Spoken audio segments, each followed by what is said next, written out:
Doutor Leandro Teles, seja bem-vindo. Tudo bem? Tudo bom. Hoje o assunto, cá entre nós, atinge mais de 4 milhões de brasileiros. É verdade. Hoje acho que um dos assuntos mais importantes da medicina e de saúde pública hoje em dia é a tal da ansiedade, né? Então, mas a ansiedade começa com aquela vontade que a gente tem de querer adivinhar o futuro e não viver o presente? Essa é uma definição interessante. Então, realmente, quem é mais ansioso tem um foco no futuro, não tem um foco no presente. Por esse foco no futuro, acaba não vivendo adequadamente o presente. Então, é assim, isso é uma das características do ansioso. Mas não é a única. A ansiedade traz vários prejuízos psíquicos, físicos, sociais, financeiros.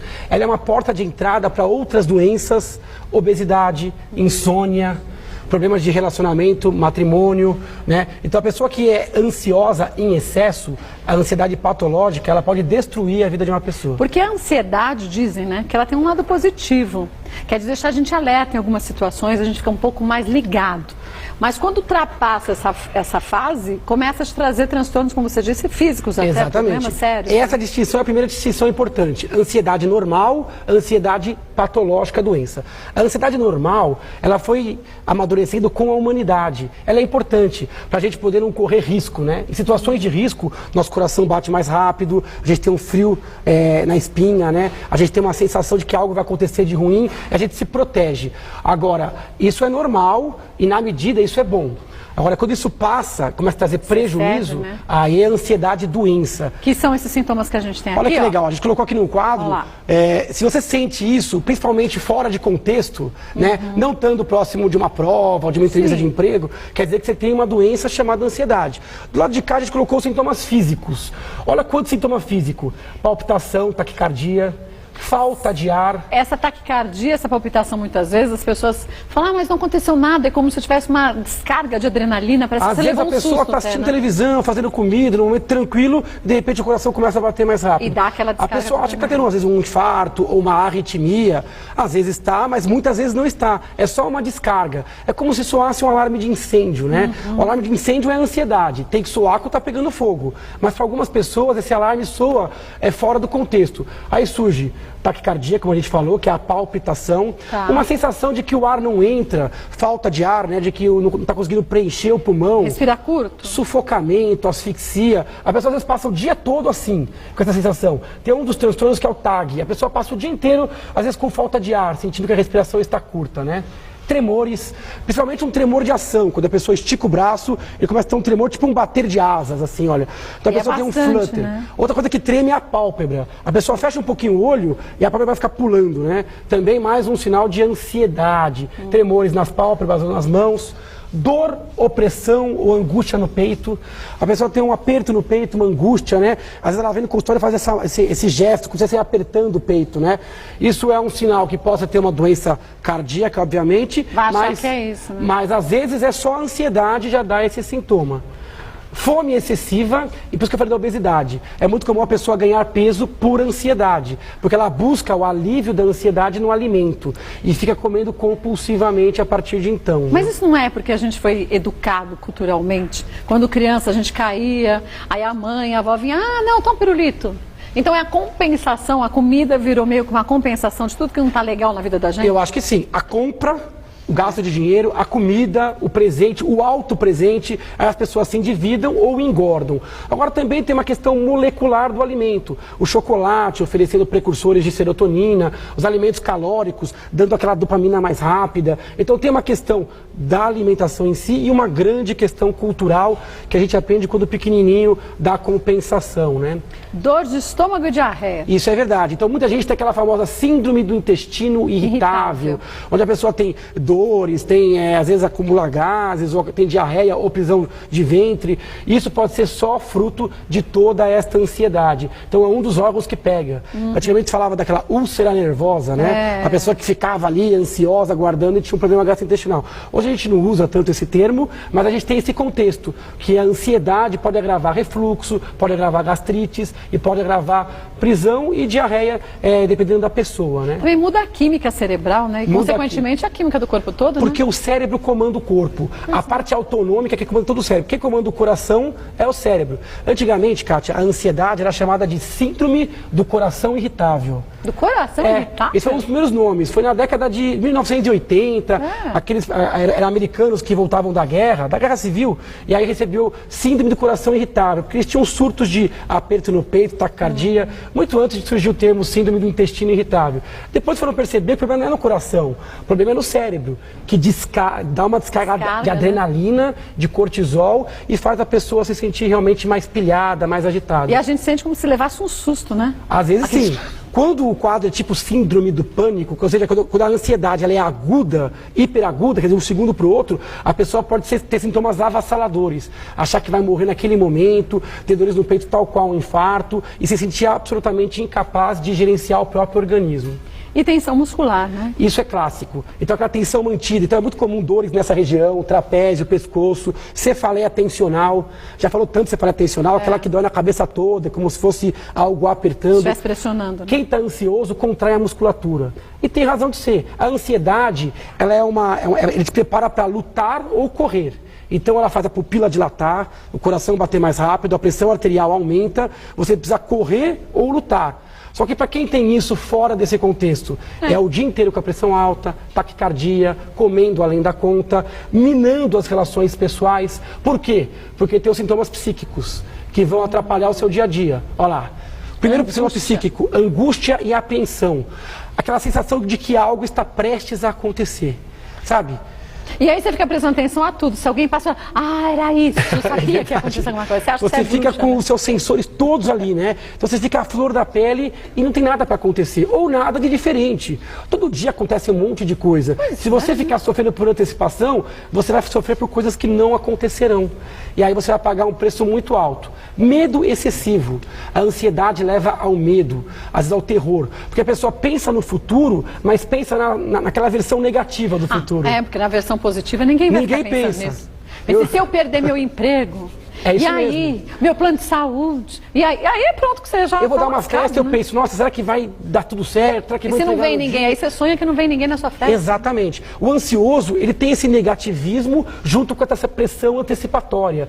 E você não vive o momento. Então, medo excessivo. Isso pode te restringir tanto, Kátia. Porque você depois tem medo de ter ansiedade, medo de ter crise. Vira aquele círculo vicioso. O círculo vicioso que a pessoa passa a não procurar, não andar, por exemplo, de metrô, de ônibus, evitar lugares onde ela não pode escapar, onde ela vai poder ter vergonha, se passar mal. Então o medo excessivo faz a pessoa às vezes se reservar. Então a ansiedade leva ao isolamento, né? Que pode trazer a depressão.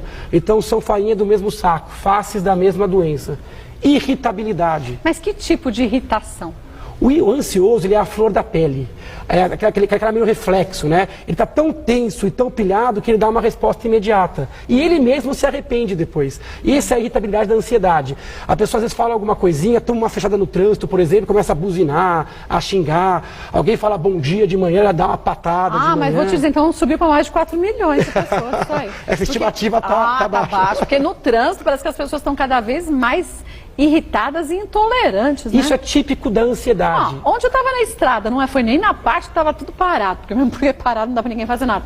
Eu estava numa faixa, mudei para outra, o rapaz passou perto de mim, baixou o vidro, eu tonto, achei que ele fosse me reconhecer, ele fez... Falei, gente, mas por quê? Aí eu fui me ligar que lá atrás, uns 3 quilômetros à frente, eu passei na frente dele. Mas, gente, na estrada um passa na frente do outro, né? É verdade, é verdade. Ou você entra numa faixa, você vai até chegar na porta da sua casa na mesma faixa.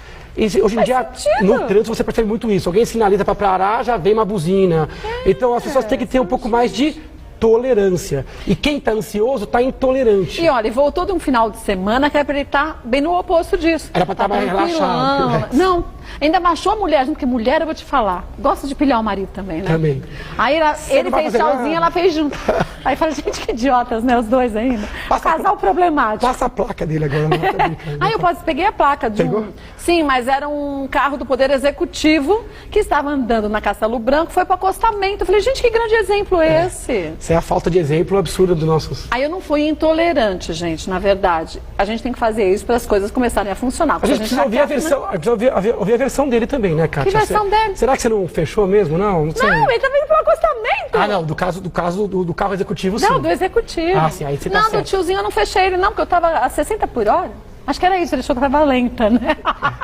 Vamos voltar. Então, irritabilidade, intolerância e sensação de estar à flor da pele é típico de quem está ansioso. A pessoa já acorda meio irritada. Então ela já acorda tensa, né? Então ela mesma dá uma resposta atravessada e depois ela fala, por que eu falei aquilo, né? Mas a gente não tem noção que a gente está assim, né? Não tem. Isso que é o pior de tudo. A gente percebe muito no outro isso, Ah, na gente quando a gente não. está relaxado, mas a gente não percebe na gente. E a gente contamina todo mundo com a nossa ansiedade. Por isso que uma pessoa ansiosa dentro de uma casa pode contaminar todo o ambiente familiar, todo o ambiente de trabalho. Por isso é importante olhar para si, para aí sim poder olhar para os outros, né? Dificuldade em desligar. Isso é clássico, né? Chega no fim do dia e a pessoa fala, eu não consigo desligar, eu não consigo adormecer, pegar no sono, a minha cabeça ela fica acelerada com coisas que eu vivi durante o dia. Mas você já percebeu que, na verdade, a gente fica assim quando a gente quer meio que organizar o mundo? É verdade. Ou que as coisas aconteçam do jeitinho que a gente quer. Às vezes a pessoa quer ter o domínio de tudo ou quer ter o controle de todas as variáveis. Só que tem um caminhão de variáveis que não está na sua mão. Então, para você ser menos ansioso, você tem que ter um grau de resignação, de aceitação do imponderável do futuro. Então é fundamental você conseguir desligar, planejar um pouquinho o amanhã, mas não nos seus micro detalhes, né? E nem ficar sofrendo com alternativas improváveis. Porque senão você vai perder tempo precioso de sono, de relaxamento muscular, de recuperação para no dia seguinte você estar melhor. E aí você volta a prejudicar todo o resto, né? Porque amanhã você acorda mais ansioso. Porque você dormiu ansioso, o sono não te reparou, não te descansou e você voltou para o ciclo, né? Então a coisa mais comum é isso. Tem que aprender a desligar, né? E sensação de morte iminente. E aí aqui não é frescura, gente. Tem gente que fala assim, isso é frescura. É a sensação que Como vai assim morrer morte mesmo, iminente? né? Não. Isso é uma sensação de morte. Isso aqui é típico da síndrome do pânico. A pessoa tem tudo isso que eu falei em intensidade elevada, agudamente, às vezes do nada. Não é porque assim, vi uma barata, vai ter pânico. Não. Às vezes é do nada, assistindo televisão, sentado na cadeira, e a sensação é de morte. A sensação de opressão no peito, a pessoa automaticamente começa a respirar mais rápido, começa a formigar, a pessoa acha que está tendo um derrame ou um infarto. Então não tem como você convencer a pessoa. Basta manter a calma, porque a presença do sintoma já alimenta a ansiedade. Quase sempre a pessoa vai para o pronto-socorro achando que está infartando ou tendo uma arritmia. Mas a gente vive num mundo tão acelerado que tem gente que não consegue ficar fora do celular 5 minutos. Porque já fica ansiosa. Não é verdade? Tem pessoas que saem do Wi-Fi, se desconectam e ficam ansiosas. E se alguém quiser me encontrar? Isso acho que aumentou um pouquinho a ansiedade da população. Porque hoje em dia, qualquer segundo toca um barulhinho no seu bolso. É uma mensagenzinha. Pode ser uma coisa besta, mas pode ser uma coisa que mude o seu destino. Esse final de semana eu fui passar um final de semana num hotel que não tinha telefone, nem Wi-Fi e também não tinha TV a cabo. Você fala, gente, como é legal você não ter nada muitas vezes. Ia ser mais barato esse hotel, eu acho, né? Então não era. O que você foi fazer nesse... Não, na verdade era para ter tudo isso, mas tava... Sabe quando a Zic Tava fora do ar. Fora do... Mas foi ótimo, você fala assim, você vê, eu não preciso de nada disso. Aí você curte mais, você se permite de tarde. Quer saber? Eu vou dar uma dormidinha. Eu vou querer o endereço desse hotel vou depois. Te passar. Mas tem que ser um dia que cai tudo também. Porque é uma bênção. Às vezes você não percebe. Uma tarde de desconexão, 2 horas de desconexão pode recarregar a sua bateria. Mas você sabe que a gente fez uns passeios com o Jadson, por sinal um beijo pro Jadson, pra mãe dele, pra avó dele, que assistem sempre a gente. O Jadson era um guia turístico da região. E lá em Ribeirão Grande, o que ele disse? A gente fez uma caminhada pra uma cachoeira. A partir de agora todo mundo vai desligar. Esquece o que você tinha que fazer lá na tua cidade. Vai pegar trânsito na volta. Você não vai mudar nada. O trânsito vai estar lá na volta. Então curte isso aqui. É verdade. E aí mostra uma plantinha. Olha isso aqui como cheiro. Olha esse troço como cheiro. Você fala, não é verdade. Quando você vê, você já não está nem mais pensando que você não tem telefone, que não é Wi-Fi, que você não tem nada disso. Quer dizer, você conseguiu desconectar. Faz toda a diferença. Então, para você não faz diferença ficar livre disso tudo. Quer dizer, você consegue viver sem isso. Porque você falou de morrer. Até estava comentando com o Rodrigo. A gente pensava assim, e se alguém precisar falar com a gente, se morrer alguém da família? Se morrer, gente, já morreu mesmo, se que morrer, eu vou poder fazer. É verdade. Não é verdade? É verdade. Aí, como eu vou pro enterro, eu falei, gente, é coisa idiota que a gente começa a pensar. São 2 dias, não são 2 anos, não é verdade? É verdade. É o cérebro tentando fazer a gente voltar àquilo que a gente está acostumado no dia a dia. Mas isso é uma cobrança que a gente mesmo faz com a gente. No trabalho a gente tem uma cobrança, na família, a gente tem que ser bom em tudo, tem que estar sempre apto, a resposta tem que ser rápida, tem que ser pronta. Isso está errado. Então a nossa condição de gerenciamento do tempo faz com que a gente viva muito tempo com péssima qualidade de vida. A gente podia tentar, às vezes, mesclar atividades um pouco mais intensas e menos intensas e aproveitar muito mais. Agora, por que algumas pessoas sofrem tanto com ansiedade e síndrome do pânico? química diferente dúvida. do cérebro? É uma doença totalmente orgânica e totalmente cerebral, né? Então a gente tem um desbalanço de neurotransmissores. A gente tem baixa serotonina, uma tendência maior a acionar aquele sistema de alarme, né? Então a pessoa ansiosa, ela é ansiosa não é porque ela quer, ela tem genética para isso, por isso que pais ansiosos têm uma chance maior de ter filhos ansiosos. Mulheres têm mais ansiedade do que homem pela questão hormonal, né? Então tem hormônio envolvido. Agora também tem muito de hábito. Às vezes a pessoa não tem válvula de escape, está no emprego que estressa, que oprime que e que não leva satisfaz. a pessoa que não satisfaz. Às vezes o grau de satisfação é baixo. Então é complicado. A ansiedade não é culpa da pessoa. Ninguém é ansioso ao extremo porque quer ou tem síndrome do pânico porque quer. Então esse negócio de que é doença psicológica ou que isso é frescura, isso é balela. Isso de 50 anos para cá está mais do que comprovado. O cérebro do ansioso funciona de forma inadequada. Então, quer dizer, tem que se tomar um remédio para isso? Não necessariamente. Precisa reconhecer quem é ansioso patológico ou não. Com aquela tabela, por exemplo, quem está assistindo a gente se identificou em 90% de tudo aquilo que a gente mostrou aqui. 90% se a pessoa tem isso aqui só, por exemplo, antes da entrevista de emprego, é normal. Tudo bem. Isso é normal. Antes do vestibular, é normal. Se a pessoa não tem isso nunca, ela também não é normal. Porque de vez em quando tem que ter. Psicopata. Tem que ter, psicopata. Tem que ter tudo isso aqui. Todo mundo tem que ter isso aqui de vez em quando. Isso não pode atrapalhar. Posso ter uma vez por dia? Não, muito. Uma vez por dia, muito. Isso aqui é no momento assim que você está, por exemplo, numa situação de risco, perto de uma montanha russa. Mas a gente depende da sua profissão. Você trabalha na Bolsa de Valores, você vai ter tudo isso aqui várias vezes, né? Mas é complicado. Porque a atenção a pessoa para trabalhar lá, ela vai ter que aprender a lidar com isso. Porque senão vai ser uma montanha russa por dia. Agora, se a pessoa tem isso durante muitos dias na semana, agora o mais importante para definir doença de não doença é impacto na qualidade de vida. Se isso tem intensidade que causa desconforto e impacta, você perde qualidade, você está doente. Então você pode estar com ansiedade generalizada, com pânico, estresse pós-traumático, mas tem a gente vários não pode tipos. esquecer que o cérebro da gente também, ele é legal e sacana ao mesmo tempo. Legal porque ele faz muitas vezes a gente perceber certas coisas. E sacana porque faz a gente modificar a verdade. Então fala pra você que você não está sentindo nada disso. Não, Aí, na verdade, quando você para pra analisar, você fala assim, não, eu tenho isso. Mas parece que você fala, não, eu tô calma. E todo mundo fala, nossa, você tá tão tensa. Não, eu tô super calma. Não é verdade? Isso é um jeito de você encarar os sintomas. Agora, ou não querer encarar. Ou né? não querer encarar, ou se esconder, né? se preservar um pouquinho disso. Porque é lógico que isso leva a mais disso, né? A percepção desses sintomas leva a mais sintomas. Você falou um pouquinho do tratamento. O tratamento, ele inclui várias coisas, desde medidas comportamentais, atividade física, sono, medidas anti-estresse, até remédio. Então o remédio, tem remédio que você toma para cortar a crise, né? Eu tomei... Não é pra vida toda. Não. É para sossegar um pouquinho, abaixar a poeira, como se fosse a mangueira do bombeiro, para apagar o incêndio, e outros que vão mudar o limiar da sua ansiedade, que é o tratamento de mais longo prazo.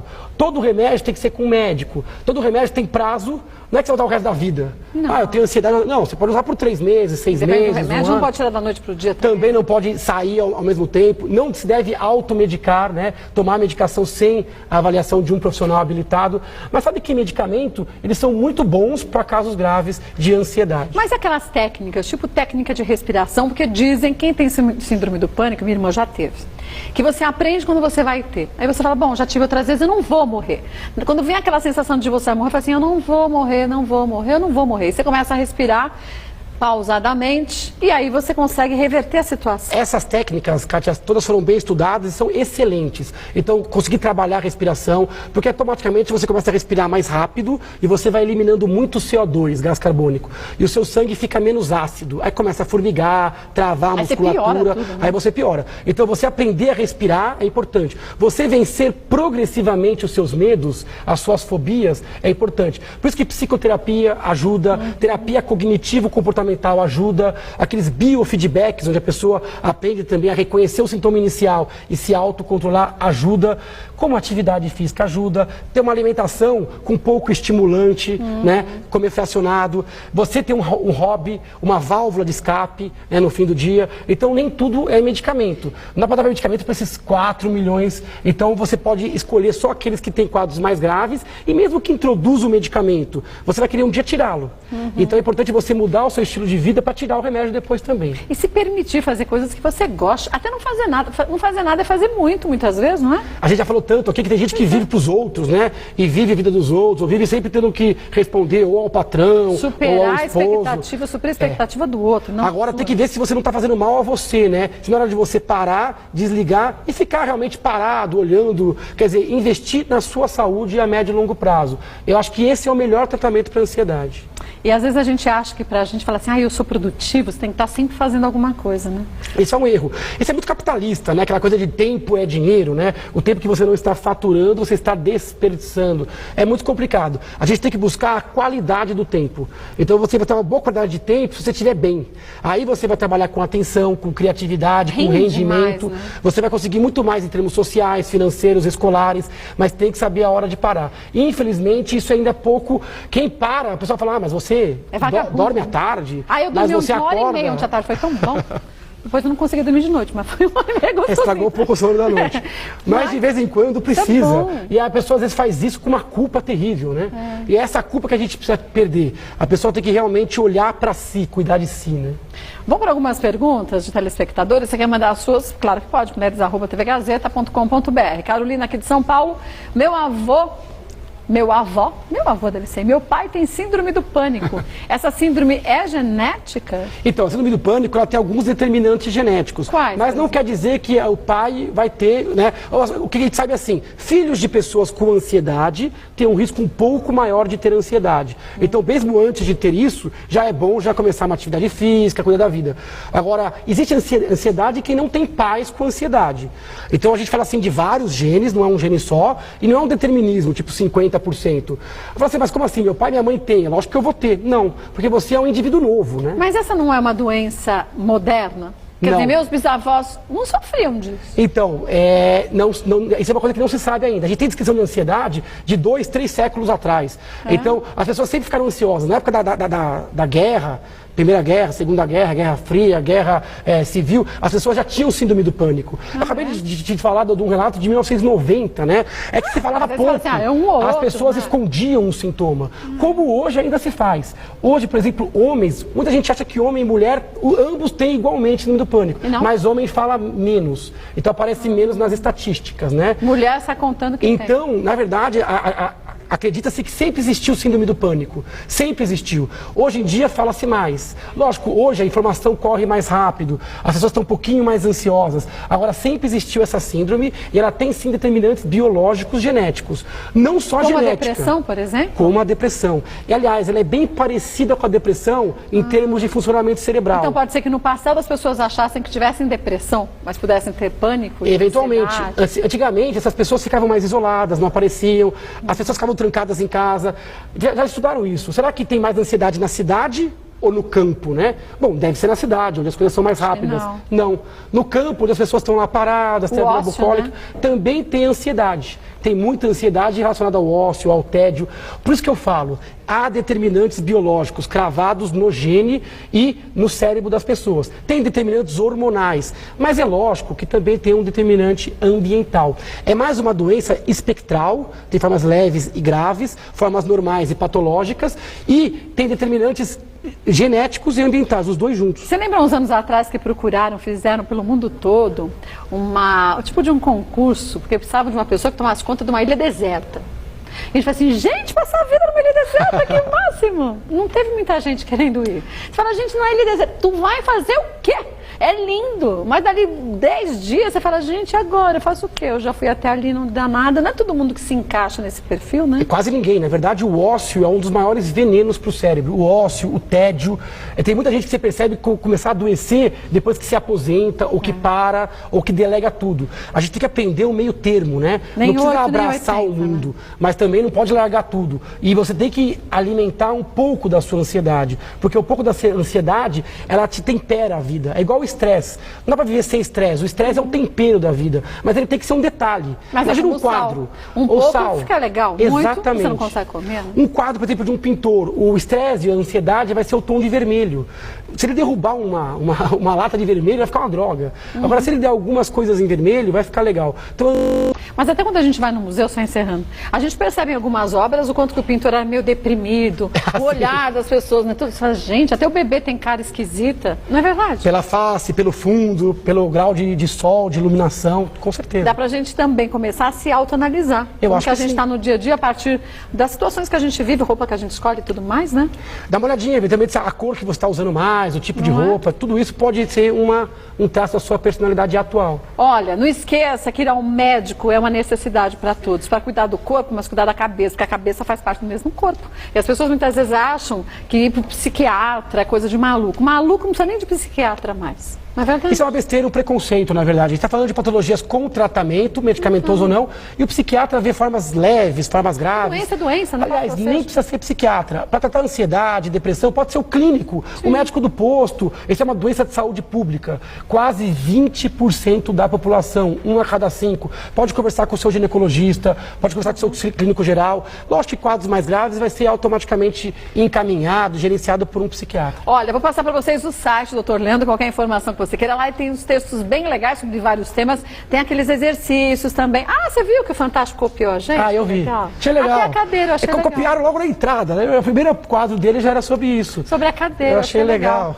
Bom, site www.leandroteles.com.br, no Facebook. Facebook Neurologista Leandro Teles, é uma fanpage. Eu convido todo mundo a entrar, curtir a página e pode inclusive mandar dúvidas, né? Ou sugestões dúvidas, sugestões de pauta para a gente trazer aqui no programa. Legal, vai ser bom. A gente sempre traz 2 semanas antes do concorrente.